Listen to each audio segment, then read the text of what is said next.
AFC Championship game on their way to winning a 10th conference title this century. Now, despite losing in the divisional round, the Bills are coming into next season favored to win the AFC, according to DraftKings, followed by the Ravens, Patriots, and then the Chiefs. And so let's reflect. Who do we have as the team to beat in the AFC? Mina. I'm going to go with a team that's not even on that list, and I know I'm going to be the only person who says this. Why not the Jacksonville Jaguars? They were the only team in the NFL in the second half of the season to have a top 10 offense and defense. And it took them a second to get rolling, new head coach. But by the end, this offense was exceptional. Liam Cohen got the best play out of Trevor Lawrence of his career. You saw that in the second part of the season. The other thing I love about the Jags is this. They kept their entire coaching staff.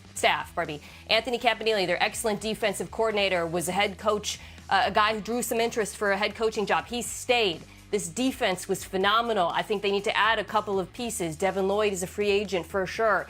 But they were trending in the right direction, and I do think they're going to be exceptionally good next year as well. And for me, this is about year 2 with Liam Cohen, Trevor Lawrence. You didn't even get, by the way, a healthy season out of Travis Hunter, who they spent so much draft capital on. He comes back from injury, and I think they're going to have a good plan for him. So they're off people's radar as evidence, and obviously it would be easier for me to point to Lamar, Josh, or Patrick's teams. I get that, or the Broncos defense. But when I look at the Jags, I see a complete team, a team that consistently flies under the radar, and I would not be surprised if they are excellent next season. Love that one. You want to go? I love that. Mina, I like the theme that you're going with. They'll make the easy picks like Lamar, Allen, Burrow. I'm going with the Los Angeles Chargers, and I think it's going to be an LA Super Bowl next year in LA. The reason being is because this defense, you saw what it could do under Jesse Minter. They bring Chris O'Leary in here, who runs the same scheme, and they have this similar feeling about his potential as a D coordinator. But that's not the special part. They bring in Mike McDaniel as an offensive coordinator, and I know everyone talks about how creative he is. They talk about how quirky he is, but offensive football, that mixed with Justin Herbert's ability, which he's never got the opportunity to coach, he's going to be cooking with oil then. And not only that, Justin Herbert isn't going to have to bear the brunt of the offensive production, and you're going to see him play at a level that we've never seen, and it's going to be funny to contrast that between Mike McDaniel with Herbert and Mike McDaniel with Tua Tagovailoa. I'm sorry. With the Herbert, I'll believe it when I see it. I know he is You're always telling me. Everyone's always telling me. Yet they have yet to win a playoff game. He struggles in the fourth quarter. He has more interceptions than touchdowns this year in the playoffs. Last year they blew a 27-point lead. I will never understand why we put all our eggs in the Chargers basket until we are proven otherwise. I don't get it. I understand You told me it's going to be different with Harbaugh. And look at it. It was different. It definitely took a step. Once they fix the offensive line, which they will have a better offensive line because they'll be healthy this year with Alton Slater back, Mike McDaniel is a differentiator. He's passed on head coaching opportunities for a reason, and I think he's going to be the hottest candidate a year from now after the year he's going to have with Herbert. Clip this a year from now. Clip it. Clip it. Go ahead, S.A. I don't know why you'd pick the Jacksonville Jaguars when they go and they lose to the Buffalo Bills the second they get to the playoffs after winning the AFC South, but that's neither here nor there. I will tell you this, number 3 seed in the AFC, they're respectable, no doubt. I love what you had to say, Hawk, about the LA Super Bowl, because I'm hoping that would happen, to be quite honest with you. That would be pretty fly. The Rams versus the Chargers at SoFi with the Super Bowl championship, that would be pretty fly, no doubt.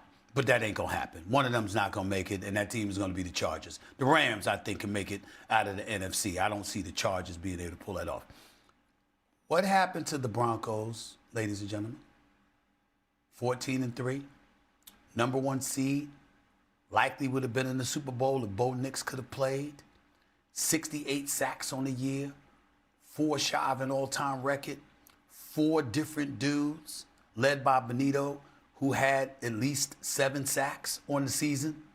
This defense, top 3, top 2 in points allowed. They ain't going anywhere.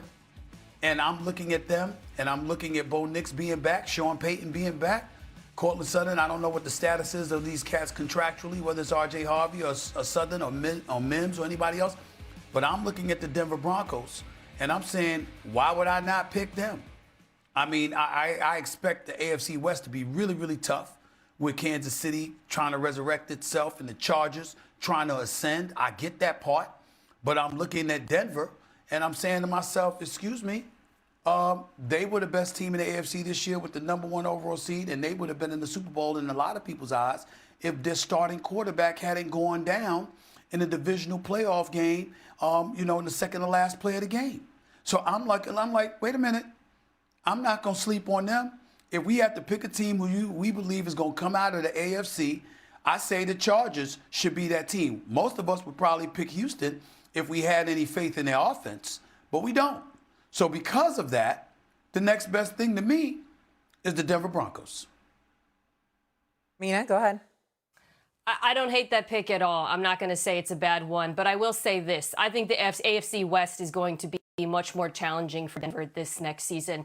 Andrew, I agree with all of his points, frankly, about the Chargers. There's no way, famous last words, the Chargers' offensive line can be more injured than what we saw last season. Shay, to your point, Herbert didn't have a great postseason. He was playing behind backups and backups and backups. And then the Chiefs, to me, this was the year, right, where the Chiefs were the weakest I believe that they will ever been. So I just think the AFC West is going to be more challenging next season. Doesn't mean the Broncos won't finish first in their own division. I just think their path is going to be harder next year. Yeah, I tend to agree with that. Although, Mina, to your point with the Jags, I assume the AFC South will be competitive. Like the Colts were much improved this year. Hopefully they have a healthy solution at quarterback next year. Quarterback. Yeah, that's the thing, though. We'll find out. Should the rule for the NBA All-Stars being eligible to earn awards be changed? See if David has another interesting idea. He's had quite a few today, that DD. We're out here like the Cowboys. Louis Riddick is back with us now. What do you think? The Steelers getting messy like the Cowboys? A little bit. Look, Joey, it was interesting. All the recent shots that some of Mike's former players have taken him, I've been sitting there sometimes and you look at those and you sit there going, what is going on here? Because, Joey's exactly right. When he talks about how he has changed some of these guys' lives under his watch, Mike has been one of those guys who has always been looked at from the outside, and then from talking to him and going on the inside and getting to know him a little bit and having interviewed there. I mean, he seems like a guy who's just fiercely loyal, a guy who holistically cares about his players, both on the field and off the field, who has their back through thick and thin, who has kept all the different kind of things, all the different kind of scandals that can kind of wind up encompassing an organization. You don't hear any of that stuff really coming out of Pittsburgh. He has really tried to handle some very disparate personalities during his time in Pittsburgh. Right. This has shocked me, man. It's shocked me had some of his players take shots at him like they do. Right. I will say this. Big Ben Roethlisberger, a two-time Super Bowl champion, is to be respected. I can see where they're coming from, though. James Harrison is a real one. He's not a fake. He's not a phony. And he relies a lot, Lewis, on personal interaction and a relationship that he has with you as an individual. And if he's put off by anything, then that's what really, really ignites him and motivates him. So I think that, listen, Joey Porter is not wrong. It's a brotherhood. And what's been happening shouldn't be happening. And Mike Tomlin, based on his record, his years of service, what he has done, everything would indicate he does not deserve that. So Joey Porter is not wrong. But also Joey Porter is somebody that's had a great relationship with Mike T, has been around the Steelers for quite a long time, and as an individual is one that clearly has never felt alienated by Mike T. James Harrison has a different story to tell. And because I'm not saying he should tell it, and that's fair for James Harrison to bring that up. Brotherhood, keep that stuff in house. Let's not be saying something publicly. He's right about that.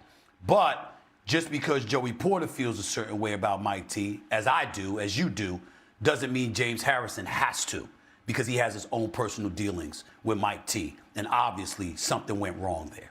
Yeah, I think we all wish they would just talk it out, right, behind closed doors. I don't want to hear about it because we haven't heard Mike Tomlin. You always wish that about a lot of people. Exactly. All right, Louis, we'll see you later. Thanks for hanging out. The 2024 quarterback draft.